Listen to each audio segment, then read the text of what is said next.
अहमदु व नुसल्ली अला रसूलिही करीम अम्मा बाद फ़ाउज़ बिल्लाहि मिनश शैतानिर रजीम बिस्मिल्लाहिर रहमानिर रहीम। नबी मुकर्रम सल्लल्लाहु अलैहि वसल्लम की ज़ात अक़दस पे लाखों दरूद और करोड़ों सलाम।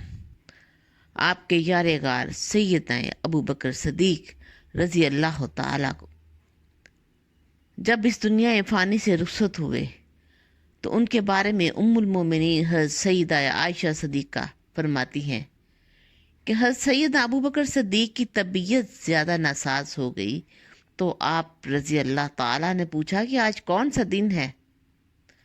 तो हमने बताया कि आज सोमवार है। नबी मुकर्रम सल्लल्लाहु अलैहि वसल्लम का विसाल किस रोज़ हुआ था पूछने लग गए तो बताया कि इसी रोज़ हुआ था।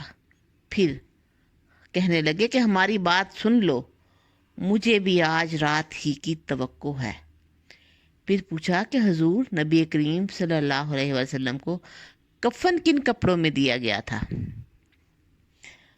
हमने बताया कि 3 अखरे यमनी सफ़ेद कपड़े के रंग जिनमें कमीज़ और पगड़ी न थी। तो आप रज़ी अल्लाह ताला फरमाने लगे कि मेरे पास 2 छोटी छोटी चादरें हैं, उन्हें धो के मुझे कफन दे देना। सैयदा आयशा सदीक़ा फरमाती है कि मैंने अर्ज़ किया, अल्लाह ताला ने आप पर बहुत एहसान किया है, बहुत कुछ दिया है, हम आपको नया कफन पहनाएंगे। तो फरमाने लगे, कपड़े की ज़रूरत मैयत से ज़्यादा ज़िंदा आदमी को है, मुर्दा तो अंजाम की तरफ जा रहा होता है।